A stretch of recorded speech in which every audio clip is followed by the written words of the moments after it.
Hi, this is Annie Grace, and I am answering readers' questions. And today I have such a fun one. I love this question. So this is actually, it says, "Hi, Annie, I am in your PATH program, and we're almost finished with our year, and it has been absolutely amazing. I can't believe how much there was to learn beyond alcohol about how to actually live in this world and feel all my emotions. So thank you so much. I wanted to ask you, after accumulation of so many great insights, for you personally, what was the most life-changing thing you have ever learned?" Wow, this is such a cool question. Oh man, there's been the coolest thing happens when you finally decide to take complete control over your habits and your behavior. And hopefully if you do it in a way that isn't ripe with pain, then you have a lot more capacity in your brain to focus on things that you want to do. I know that I tried to take control many times in a way that was total willpower based. And so I was trying really hard, and that actually created a lot of noise in my brain. And it didn't create any of the space for me to learn anything new about myself or how I exist in the world or how things actually work or anything like that. And so, but when I actually changed my drinking through the methodology I teach with This Naked Mind, it was, gosh, almost magical. And then that opened up this whole new world to me of, instead of numbing my feelings and running away from my feelings and trying to escape my feelings at every turn, I was actually, and that was just so true for me. I mean, I could not get in a car without turning on like a book on tape.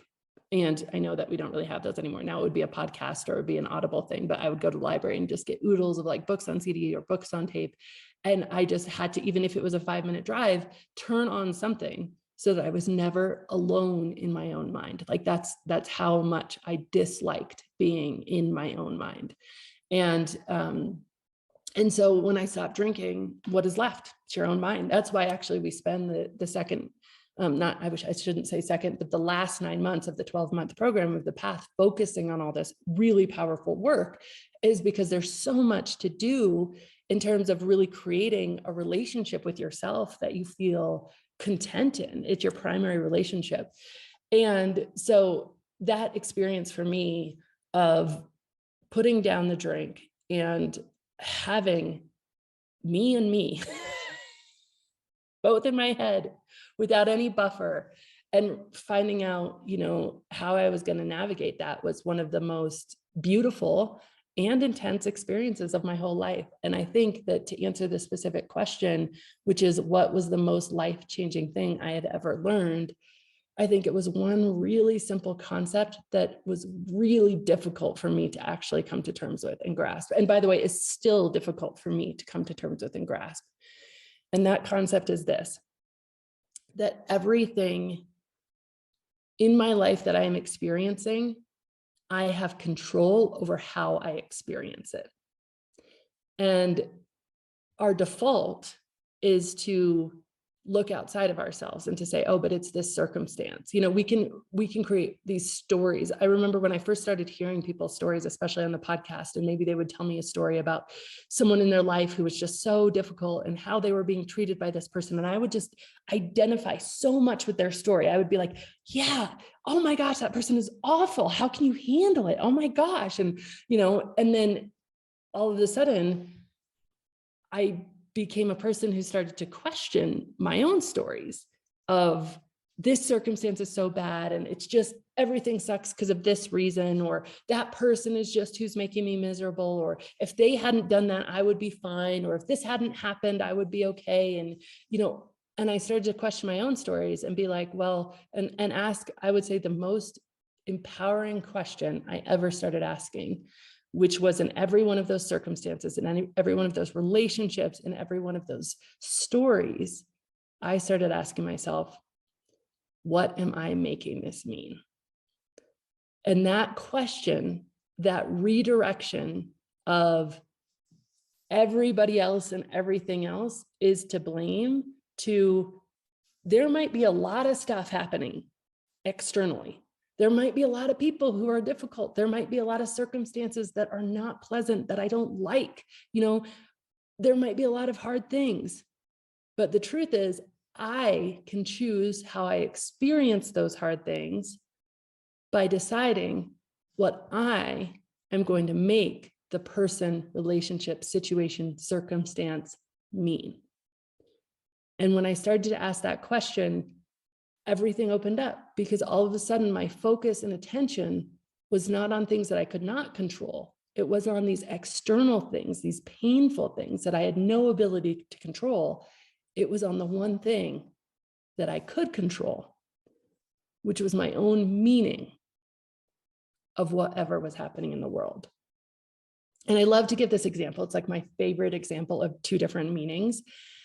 So I have this friend, James, a good friend of mine, and he used to live in Boise, Idaho, and he always wanted to see a mountain lion. So we have mountain lions here where we live. I live in Colorado, and I've seen a few, seen a lot of bobcats, seen a few mountain lions. And I always think it's really cool. Like, I wouldn't want to see it super up close or anything, but I really think it's majestic and beautiful and amazing. And so I was talking to James about it, and he had told me, like, oh, I really want to see a mountain lion someday. I was like, oh, that's so cool. All of a sudden, 2 or 3 months later, I get this call from James. He's like, you would not believe what happened. I was out and I was walking, and right across my path, this lion walked out, and it was just sitting there, and it was just staring at me. And I just stood there, and my heart started beating fast, but I was just like so stoked because I couldn't believe this was happening. And it was just so amazing. And he was just like on cloud nine, and it was adrenaline, but it was adrenaline packed full of excitement, right? Now I have another friend who heard this same story and she like was afraid for her life as he was telling the story. All she could think in her mind was, it would eat me. Like, I would be dead. Like, her fear, even in hearing the story, her fear for him and her fear for herself, because she also lives in this town and sometimes goes walking, was like palpable. And here's the same situation, the same circumstance. And one person made it mean that this was exciting, this was thrilling, this was amazing. And the other person made it mean, I'm going to die. I'm going to get eaten when I walk out of my house. And she actually stopped going for walks. So like, not only did she make it mean something, but that meaning had implications in her life. She actually stopped. She used to walk around her neighborhood. She didn't want to anymore after this story. And wow, what different meanings and what different outcomes in life as a result of that meaning. I mean, now she's not getting her walks. Like, what does that mean? What are the impacts? What are the second and third order consequences of that meaning? The truth is, and this is one of the hardest truths for us to realize, because we have to look in the mirror instead of externally. We have to take off the hat of blame, and we have to put on the hat of personal responsibility. And that's a really hard transition, because guess what? Blame can feel really nice, because it can feel like, okay, well, it's not my fault. Somebody else better get their act together. Somebody else better do something about this. All these people better shape up. But the thing about blame is it actually tells your body that there's nothing you can do, that you have no power in this situation. Whereas the thing about choosing a different meaning, choosing responsibility for the meanings you're creating in your own mind about anything that happens to you, gives you all of your power back. And so that, I would say, is the most powerful lesson that I am still learning, constantly learning new ways where I am still stuck in, oh, but somebody else has to fix this, that I don't even realize it's not even conscious anymore. You know, sometimes you sort through all your conscious places you're blaming, and then there's all of these unconscious or subconscious places where you're still blaming other people, and you're not actually taking responsibility for the meanings you're creating. And then, so it's an always journey. It's a forever journey. It's an iterative journey, and it's a beautiful journey. But I would say that shift, the shift of being able to choose consciously where my attention is going to go. Is it going to go into blame and looking outside myself for problems and people who are responsible for those problems? Or is it going to go into saying, what am I making this mean? And how can I make it mean something more empowering? And that just has been such a game changer for me. So what a great question. I'm so glad you enjoyed your time in the path.